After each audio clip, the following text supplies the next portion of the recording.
बहुत धन्यवाद। माननीय सभापति महोदय, ये बजट राजस्थान की 8 करोड़ जनता का विश्वास है। ये बजट राजस्थान के 8 करोड़ जनता का सपना है। ये बजट युवाओं को नौकरी देने वाला बजट है।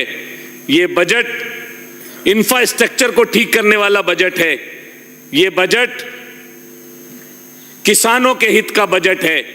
ये बजट गरीब आदमी को घर देने का बजट है। ये बजट जहां पर गांव में पानी नहीं पहुंचता उसको नल से पानी पिलाने का बजट है। माननीय सभापति महोदय, मैं आपके माध्यम से माननीय मुख्यमंत्री जी को और मुख्यमंत्री जी को धन्यवाद देना चाहता हूं कि इस बजट में जो इस देश की, इस सृष्टि की बड़ी चिंता है उसको महत्व देते हुए पूरे देश भर में सबसे पहला ग्रीन बजट राजस्थान के अंदर प्रस्तुत किया। इसके लिए माननीय मुख्यमंत्री जी को और मुख्यमंत्री जी को मैं धन्यवाद देना चाहूंगा। जहां पर पर्यावरण हमारी बड़ी चिंता है, वहीं पर ग्रीन बजट का नाम आते ही राजस्थान की ओर पूरे देश के राज्यों की नजर घूम गई और उन्होंने इस बजट का अध्ययन कर उनके प्रदेश में ग्रीन बजट कैसे लागू हो, इस पर भी काम करना प्रारंभ किया। माननीय सभापति महोदय, माननीय मुख्यमंत्री जी ने यह एहसास दिला दिया कि एक किसान का बेटा जब खेत में मेहनत करता है, फसल के बीज बोता है और धूप में कड़ी ठंड में बैठकर अपनी फसल की सुरक्षा करता है, उन्हीं मजबूत हाथों से जब वो राजस्थान के विकास की और राजस्थान की जनता के हित की बात सोच लेता है तो ऐसा बजट लिख देता है, ऐसे राजस्थान के लोगों का भला कर देता है। माननीय मुख्यमंत्री जी ने यह साबित कर दिया कि ऐसे मुख्यमंत्री किसान के सपुत्र हैं जो उन्होंने ये बजट किसानों को और युवाओं को समर्पित किया। मैं माननीय मुख्यमंत्री जी को बहुत बहुत धन्यवाद देता हूं। सभापति महोदय, जब बजट की बात चल रही हो, प्रदेश की बात चल रही हो और राजस्थान में सदन के अंदर विपक्ष के लोग ना हो, और वो भी किस मुद्दे पर, दादी जैसे शब्द के मुद्दे पर, जबकि दादी एक प्यार भरा, सम्मान भरा, पोते को संरक्षण देने वाला एक ऐसा शब्द है जिसके अंदर मुझे याद है दादी जब भी पिता की डांट पड़ती थी तो उससे संरक्षण देती थी। दादी जब पढ़ाई के लिए टीचर डांटता था तो उससे संरक्षण देती थी, और जब धूप से हम लोग लौट कर आते थे तो दादी ठंडा पानी, शीतल जल पिलाने का काम करती थी। और उस दादी के नाम पर सदन इतने दिन डिस्टर्ब रहा, तो ये सभापति महोदय ये दर्शाता है कि दादी के प्रति इनके मन में सम्मान नहीं है, और दादी शब्द की इन्होंने जो दादी शब्द के कारण इन्होंने जो इस सदन को इतने दिन डिस्टर्ब किया। माननीय सभापति महोदय, एक दिन मैंने अखबार में पढ़ा था, किसी नेता ने कहा कि दादी को हिंदी में हम दादी कहते हैं, उसमें प्यार और ममता है,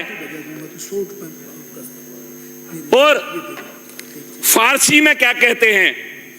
तो मेरे मन में बड़ी क्यूरियोसिटी थी कि शायद फारसी में इस शब्द का उच्चारण हम लोग सदन के अंदर करें तो विपक्ष के लोगों को थोड़ी राहत मिलेगी। तो सभापति महोदय, फारसी के अंदर दादी को पदर बुजुर्ग कहते हैं और छात्री कहते हैं। अगर उनको दादी शब्द से तकलीफ है तो मैं उसमें संशोधन करता हूं और फारसी शब्द का भी उच्चारण मैंने इस सदन के माध्यम से किया। मुझे लगता है उसके बाद तो ये गतिरोध खत्म हो जाना चाहिए।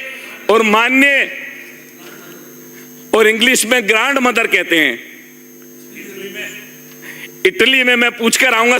सभापति महोदय, आप मुझे यहाँ पे नेट चलाने की अनुमति देंगे नहीं? लिखाई तो खेल हो रहा है। और सभापति महोदय, मैं इतना सा निवेदन आप लोग आपसे करना चाहता हूं आपके माध्यम से कि हम लोगों ने इस बजट के अंदर, क्योंकि मैं पूर्वी राजस्थान से आता हूं, माननीय मुख्यमंत्री जी ने राम सेतु जल लिंक योजना का जो काम पिछले बजट में प्रारंभ कराया था, उसके लिए एक बहुत बड़ा प्रावधान बजट के अंदर रखा, जिसके अंदर 25,000 फार्मर, 100 एनीकट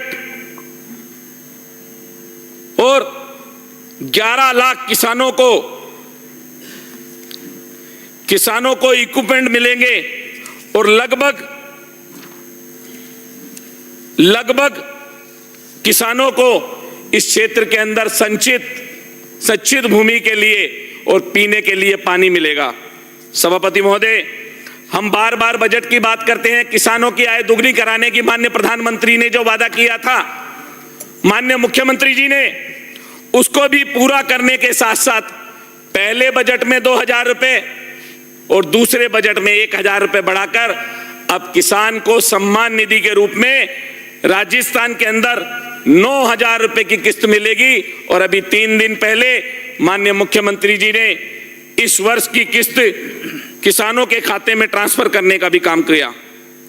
सभापति महोदय, मैं आपसे इतना सा निवेदन करना चाहूंगा इस मंच के माध्यम से, इस सदन के माध्यम से, कि इन पिछले बजट में और इस बजट में युवाओं के लिए जो हमारी सरकार ने घोषणाएं की, सभापति महोदय, 59,000 नौकरियां हमने 6 महीने में देने का काम किया और इस बजट के माध्यम से 1,25,000 नौकरियां हम लोग और इस साल के अंदर देने का काम करने वाले हैं। एक और पेपर लीक, एक सरकार लगातार 19 बार पेपर लीक करती है और सिर्फ 5 सालों के अंदर किसानों को मात्र 38,000 नौकरी देने का काम करती है। और एक किसान का बेटा जब मुख्यमंत्री बनता है तो अपनी घोषणा के अनुसार इस सदन के माध्यम से जो बोला उन सब वादों को पूरा करने का काम करता है। सभापति महोदय, माननीय मुख्यमंत्री जी ने 59,000 नौकरियां पिछले वर्ष में और 1.25 लाख नौकरियां इस वर्ष में देकर घोषणा कर यह साबित कर दिया कि हम लोग राजस्थान के हित के लिए, राजस्थान के विकास के लिए काम करने वाले हैं। सभापति महोदय, राइजिंग राजस्थान की बात आ रही थी और उसमें भी बार बार एक बात आ रही थी, कितने MOU साइन हुए। अभी विपक्ष यहां पर नहीं है, मेरा उनसे एक सवाल है, जब उनकी सरकार जाने लगी थी तो पैसे बटोरने के लिए जनता के सामने झूठ बोलकर उन्होंने भी इस आयोजन का काम किया, इस राइजिंग राजस्थान का आयोजन किया था। लेकिन 350 करोड़ रुपए राजस्थान की जनता की गाड़ी कमाई का पैसा खर्च करने के बाद भी इन्होंने पूरे राजस्थान के अंदर मात्र दो MOU साइन किए और उन MOU में भी काम प्रारंभ किसी में भी नहीं हो पाया। लेकिन हमने 70% MOU साइन कर दिए। हमने 70% MOU साइन करने के साथ साथ उनमें काम प्रारंभ करा दिया, उनको लैंड उपलब्ध करा दी और हमने, माननीय मुख्यमंत्री जी ने जो वादा किया था, सिंगल विंडो के माध्यम से इन सभी कंपनियों को हम लगातार मदद करने का काम कर रहे हैं। मैं माननीय मुख्यमंत्री जी को धन्यवाद देता हूं और इस सदन के माध्यम से राजस्थान की जनता को यह आश्वासन दिलाना चाहता हूं कि माननीय भजन लाल जी जो इस सदन के अंदर घोषणा करेंगे, हम 100% उस घोषणा को पूरा करने का काम करेंगे। ये हमारे भजन लाल जी का वादा है। माननीय भजन लाल जी को बहुत बहुत धन्यवाद। और मेरे क्षेत्र के अंदर भी सभापति महोदय, बजट रिप्लाई में समाप्त, बजट रिप्लाई में अतुल एक उप जिला स्वास्थ्य केंद्र की मेरी अपेक्षा थी और मुझे लगता है कि उसकी घोषणा निश्चित तौर पर होगी। धन्यवाद सभापति महोदय।